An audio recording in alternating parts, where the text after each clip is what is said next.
The wind came first, slow, whispering through the canyon like it had a secret to keep. Then the creak of the sign over the Dry Fork Saloon, swaying on one nail, moaning like a ghost with nowhere left to go. And then she appeared, boots first, dragging slow through the dust, a threadbare skirt brushing her ankles, one hand clutching the frayed strap of a weather-bleached satchel, the other hanging useless by her side like it didn't remember how to move. Mara Langley. No one said her name then, not yet. Names don't come easy in a place like Dry Fork. You earn them. Sometimes with blood, sometimes with silence. She walked into town just after noon, when the sun was cruelest and the wind sharp enough to peel the edge off a man's soul. The kind of heat that makes folks stay indoors and pray their roofs don't catch fire from a sky. But every curtain in town moved that day. Every porch sitter held their breath. Even the dogs quit barking. Not because of who she was, but because of what she looked like. Like someone who'd come from too far. Like someone who'd run out of places to run. A black buzzard turned lazy circles overhead, watching. She stopped in front of the general store, lifted her chin, and stared through the dirt-crusted window like she might remember the taste of candy. Then she turned and headed for the saloon, the only building whose door hadn't been painted since the war ended. I was sitting out front, same place I always sit. Old Jeb, blind since the Great Freeze of '77, but I could feel her coming long before she got close. There's a kind of stillness people carry with them when they've survived something they never talk about. It trails behind like a second shadow. She stepped past me, and I caught a trace of juniper on her, not perfume. Soap. Good kind. Meant she'd washed up that morning. Meant she was planning to be seen. The saloon door opened on a moan. Hinge near fell off. Inside, a dozen heads turned slow. Cards paused mid-hand. A match burned too long in one man's fingers before he dropped it in a glass. She walked in like she'd always belonged there. Like she wasn't wearing a dress torn at the hem and stitched twice at the sides. Like she didn't have a gash across her cheekbone that had scabbed up raw. Like her shoes hadn't been made for someone else's feet. No one spoke. Not until Hank Boyle, the bartender, cleared his throat like it was a personal insult to keep breathing the same air as her. "You lost, miss." She didn't answer, just looked at him, slow and straight, and then past him, toward the back room like maybe that's where the last of her strength was hiding. The man nearest the door stood up, tall, lean, dust still clinging to his duster. "I asked if you was lost," Hank repeated, louder this time, more for the room than for her. Still nothing. She walked to the bar, sat down like her legs had carried her this far and had no plans to keep going. Took off the satchel and placed it beside her. Didn't open it. Didn't reach for a drink. Just sat. I could feel the silence getting heavier, the way heat thickens before a storm. That's when the riders came. 2 of them, laughing like dogs with meat in their teeth. Their horses kicked up a cloud of tan grit behind them as they rode straight up to the saloon and dismounted like they owned the place. One wore a red bandana around his neck. The other had a rifle strapped across his back, but no bullets in sight, showman type. Both smelled like sweat and whiskey and campfire lies. They burst in loud, drunk on trail dust and ego. "There she is." Red Bandana barked, pointing straight at her. "Told you she'd come here. Told you she was dumb enough to think this town would give her cover." The room tensed. A chair scraped back, but no one moved. She didn't flinch. Not once. "Found her trail 3 days out," said the second man. "Sleeping under rocks. Eating lizard jerky." He laughed mean. "Ain't that right, darlin'?" Still, she said nothing. Red Bandana walked up behind her, laid a hand on her shoulder. It hovered a second too long before dropping away. "We been chasing her since Abilene," he said to Hank, puffing up. "She stole from us. Took something mighty precious." The saloon held its breath. "What did she take?" Someone finally muttered from the corner. The man grinned, wide and yellow. "Hope." They both laughed. Then he pointed to the saddle sitting up against the far wall. Finest piece in the room. Spanish leather. Hand-tooled. Worth more than any one thing in Dry Fork. "Tell you what," he said. "We'll trade her for that saddle. Square deal." The room went dead. Hank looked from the saddle to the girl, then back. Swallowed hard. Looked like he might actually consider it. And that was when she spoke. 3 words. Dry as gravel. Clear as church bells. I'm not theirs. It was the first time any of us had heard her voice. And just like that, it quieted the men, the wind, and even the floor beneath her boots. She turned to Red Bandana, looked him full in the face. You lost me. He snarled. You think this town cares what you say? Then another voice. Deep, low, rough as a canyon wall. I do. Boots crossed the threshold. The door swung open behind him like it was scared to slam. He was tall, dust-covered, left hand wrapped in old leather like it had been broken more than once and never set right. His eyes caught the light like steel underwater.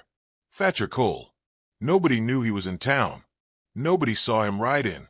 But when he spoke again, he didn't raise his voice. Didn't need to. Tonight, he said, nodding once toward the girl.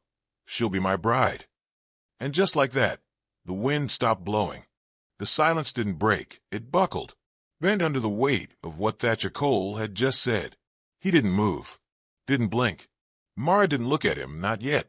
Her gaze held on the wooden bar in front of her like it had just become the edge of the world. Red Bandana scoffed, stepped forward, puffed up. She ain't looking for no ring, mister. She's a thief. Ran off with my brother's mare and left him with a busted rib. We've been tracking her for a week. Thatcher didn't argue, didn't even answer. Instead, he walked to the saddle, ran his good hand across the leather like it was something sacred. The straps, the embossing. He knew fine work when he saw it, and he knew what a saddle like that cost. Then he looked at Mara. That was the first time she met his eyes. Not long, not soft, but enough to make the room lean forward just a little. Thatcher turned to Hank. How much is it? Hank cleared his throat, trying to catch up. That one. $45. Took me half a year to trade for it. Thatcher reached into his coat, pulled out a pouch, dropped it on the counter. It hit like thunder. Hank hesitated, then untied it. Coin spilled into his palm. 47, Thatcher said, and a silver Mexican dollar if you wrap it in burlap. The 2 riders stepped forward. This ain't a damn market, the second one hissed. You don't buy a woman with coin. We caught her fair. She's ours. She ain't yours, Thatcher said, without looking at them. She ain't mine either. He looked at Mara again. This time, something softened around his eyes. But I'd rather ride home with an honest heart than a fine saddle. Red Bandana reached for his belt, and that's when Mara stood. Not quickly, not with drama. She rose like she'd been sitting there for 100 years, and finally decided she was done being tired. She walked toward Thatcher. Slow, measured, every boot step echoed.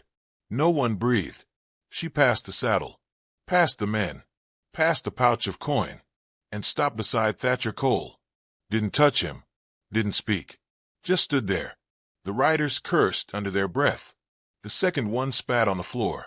You're both fools. Thatcher nodded toward the door. You got what you came for. Leave. They didn't move. Not right away. The second one stared at Mara like he was trying to burn holes through her. You don't know what she's done, he muttered.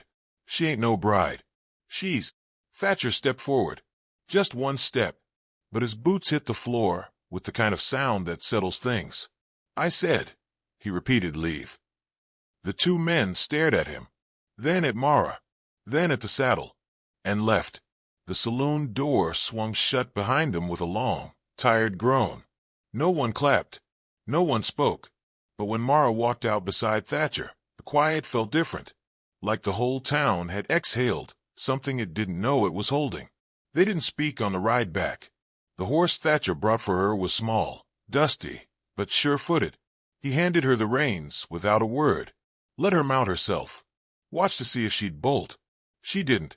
The trail out of Dry Fork twisted up through brush and rock, the sky dimming gold behind canyon shadows. Wind tugged at Mara's hair, loosing a few strands from the knot she tied behind her neck. She didn't look back once. Thatcher's homestead sat where the land began to forget its own name, a low house, stone chimney, one barn half standing, half collapsing into the hillside. He dismounted, led his horse to the corral. Didn't ask if she'd follow. She did. Inside, the air smelled of cedar and old bread. Dust swirled in the last light, slicing through the shutters. A table with one chair. A shelf with 3 cups. A rifle hanging above the hearth, untouched. She stood just inside the doorway. "You hungry?" he asked, his voice more gravel now. She didn't answer. He didn't press. Pulled a pan from the wall, lit the stove, worked in silence. The kind that speaks louder than questions. When the beans warmed, he spooned some into 2 bowls. Set one down for her at the table. Sat across. She didn't move to eat. Instead, she looked around the room, eyes tracing the edges, taking stock. "You really mean to marry me?" she asked finally. His spoon paused midair. "No." She blinked. "I meant to keep you from being traded like a mule," he said. "Didn't think past that." She nodded once. "Look down." "I'm not good company," she whispered. "Didn't ask for company," he replied. The room sat with that a while. Then she reached for the spoon. Outside, the moon rose crooked over the canyon. Coyotes called far off. Inside, Mara curled in a blanket on the old cot. Thatcher took the chair by the door, boots still on, hat over his face. No words, no vows, just silence. But it was a different kind of quiet now. Not the silence of fear. Not yet trust. But maybe something between. At dawn, the riders returned. Not loud. Not laughing. This time, they brought a third man. Older. Tall. Eyes like a whetstone. They stood on the ridge, staring down at the house. Horses twitching under them. And below, inside, Thatcher opened one eye beneath his hat. The air had changed. Storm was coming. The sky was low that morning, like it had dropped closer to listen. Thatcher stood on the porch, boots planted wide, mug steaming in his good hand. The bandaged one, stiff, old, angry, hung at his side like a memory he couldn't shake loose. Mara stepped out behind him, blanket wrapped around her shoulders. No words passed, just a glance. Up on the ridge, the 3 men still watched. "They been there long?" she asked. Thatcher didn't look up. "Long enough to wonder if I'm still alive." She nodded, then quieter. "You knew they'd come back?" "I've seen men lose a horse before," he said, "but I ain't never seen one lose pride without coming back to bury it." She turned to go back in, but stopped. "You didn't ask what I did." "No," Thatcher said. "I didn't." Her voice cracked like dry brush. "Why not?"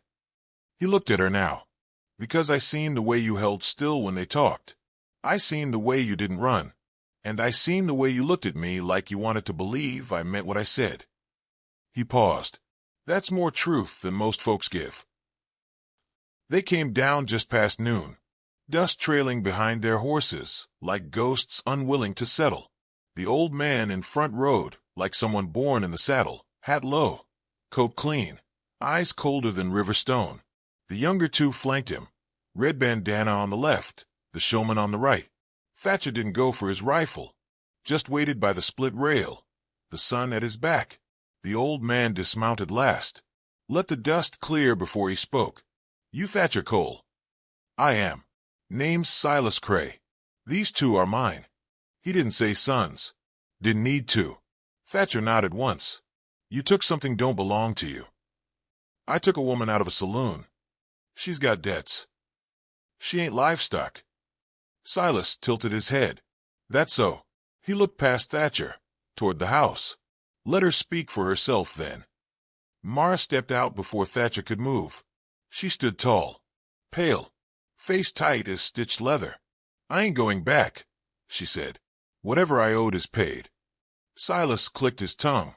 "You ran off with my son's horse." "He hit me. He said you stole his pistol." "I did."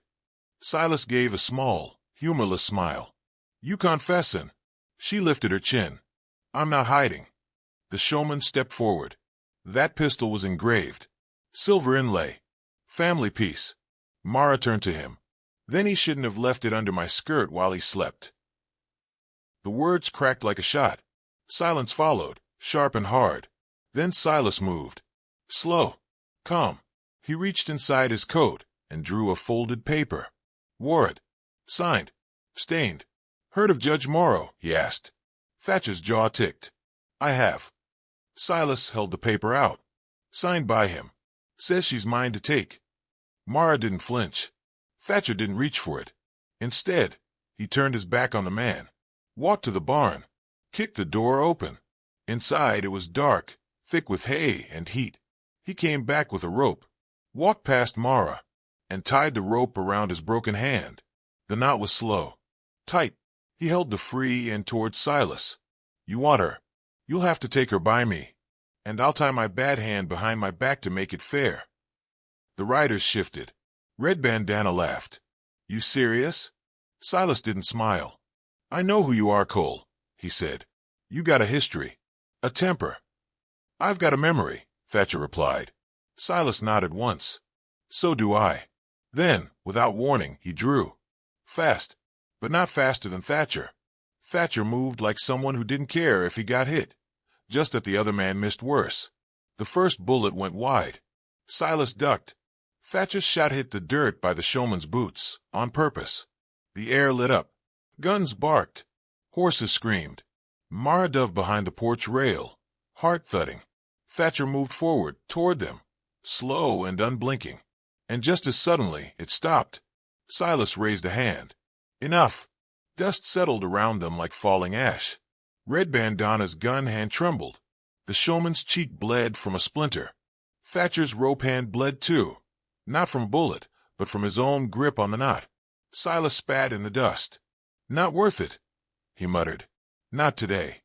He holstered his gun, mounted up, but before turning, he looked once more at Mara.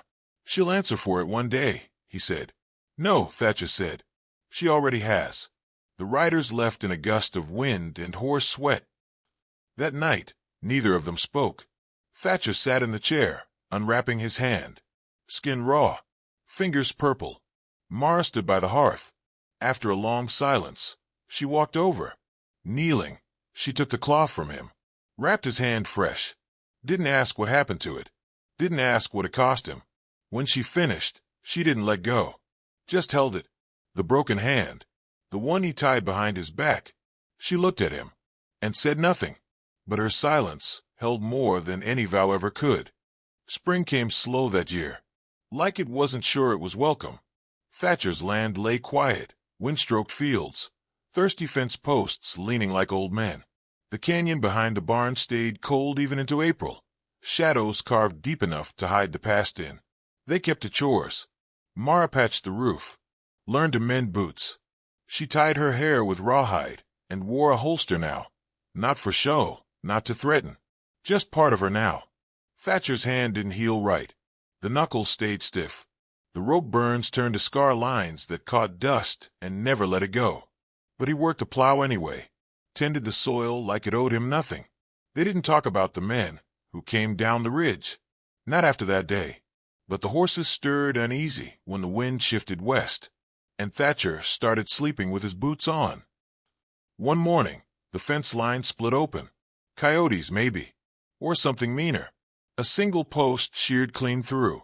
Thatcher followed the prints. Found the tracks not far from the canyon lip. One horse. 2 boots. Someone had been there. Watching.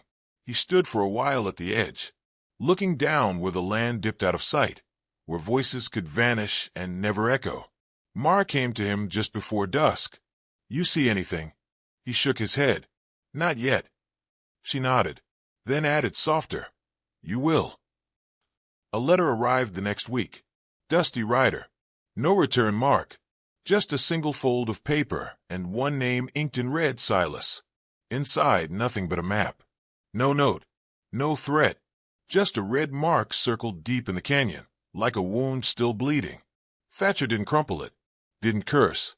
Just folded it slow, slid it into his coat, and walked to the barn. Mara followed. He pulled his old saddle down, not the fine one from town, but his father's, the one with the cracked horn and patched leather. Where you going? She asked. His eyes met hers. Calm. Heavy. To end it. She looked at the rifle, then the pistol, then his hand. You can't shoot straight. I don't have to. He strapped the saddle. Mara stepped in his way. "You don't owe me this. I'm not doing it for you." Silence. Then, just before he stepped past her, "I'm doing it because the land remembers what we let walk away." The canyon was colder than he remembered. Windswept. Bone dry. Thatcher rode the mule trail down, rifle across his lap, heart steady as riverbed stone. Every turn whispered something lost, voices, hoofbeats, a name someone once called from the bottom and never heard back. He followed the map past the dry river, past the stone arch that looked like a broken tooth. At the circle marked red, he stopped. It wasn't a camp. It was a grave. Fresh turned, rocks stacked, one boot nailed to a post. He got down, knelt beside it. No name, but the mark was there. The family brand burned into the leather sole. The showman, one of Silas's boys. A note tacked under the boot flap. "You should have given her back." When Thatcher returned to the ridge, the sun was gone. Mara met him halfway up the trail, breath shallow from the climb, shawl whipping behind her. She saw it in his face before he spoke. "What now?" she asked. He handed her the note, watched her eyes turn colder than the wind. "They'll come," she whispered. He nodded. "Not for justice," she said. "No, for revenge." "Yes." That night, they didn't sleep. They packed. Rifles oiled. Water filled. Saddlebags strapped. Not to run, but to meet it standing. When dawn cracked, they sat side by side on the porch. 2 mugs. 1 rifle across their knees. And a silence between them heavy as iron. "They'll bring more," she said. "Then they'll see less leave." She glanced down at his hand, then at her own, now calloused, scarred, strong. "I never wanted to stay," she said. "I never asked you to." "I know." She leaned her head against his shoulder, and for the first time, he let it rest there. Below them, the canyon held its breath, and above, the land waited. What must now be done was plain. They would not ride out. They would not bury the past. They would meet it, face first, together. They came at dawn, as if light could soften their reason. 5 riders, not dressed for travel, but for a reckoning. Dust coats, bandoliers, hard eyes that had seen too much and chosen to want more anyway. Silas wasn't with them, but the lead man had his look, not in face, but in the way he didn't blink when he saw the cabin, the porch, and the woman standing on it. Mara stepped down slow, one hand resting near the rifle propped against the railing. No fear in her steps, no retreat in her shadow, just the kind of stillness that warned you a thing had settled. Thatcher was already in a barn. He didn't wait for words this time. He'd buried too many of them. It happened fast, like thunder when the lightning's already struck. The riders split, 2 flanked the fence line. Another dismounted and moved toward the water trough. Mara stayed still. Then she lifted the rifle and shot the canteen from his belt. Not a kill. A statement. Thatcher stepped out then, broken hand clenched around the barrel of his father's rifle like it could remember how to fire. "I told your old man," he said. "I wasn't giving her back." The leader didn't smile. "Silas is dead," he said flatly. Throat opened in his sleep. "One of yours." Mara's mouth didn't move, but her grip on the rifle changed, tighter, colder. "He died easy," she said. Silence followed. Even the horses held still. The leader gave one sharp nod. "Then it ends here." Gunfire broke the morning. Not wild, not chaotic. Precise. Earned. Thatcher moved like a man, with nothing left to hide. He didn't shoot to kill. He shot to end it. Each pull of the trigger not vengeance, but the closing of a door. Mara fired from behind the porch rail, her coat torn, jaw clenched. When it was done, 2 horses galloped off without riders. One man lay at the trough. Another bled into the dust by the barn. The leader knelt, hand pressed to his side, eyes sharp with the kind of pain that wasn't just about wounds. Thatcher walked to him. No triumph, no anger. "Just wait. I gave you a choice," he said. The man coughed, blood dark on his lips. "And I chose wrong." Thatcher nodded, then turned and walked away. It took them all day to bury the bodies. They didn't speak while digging, didn't share what ached. The graves weren't marked. but the canyon would remember, and that was enough. That night, Mara sat by the fire, bare feet tucked under her skirt, hair unbound. Thatcher stood by the window, bandaging his hand fresh. The silence was different now, not heavy, not watchful. Just there. Real. She broke it first. You ever think of leaving this place? He looked out at the land. I did once. And now? He turned, met her eyes, and something softened just enough. Now I think it's the only place where my name still means something. Mara smiled. Faint. True. Then added, yours isn't the only name here anymore. The cabin stayed. Seasons changed. The canyon healed, not forgetful, but forgiven. And in the barn, beneath the rafters, a single piece of pine bore a carving. Simple. 2 names, side by side. Not bold, not deep, but cut by hand, and written in dust.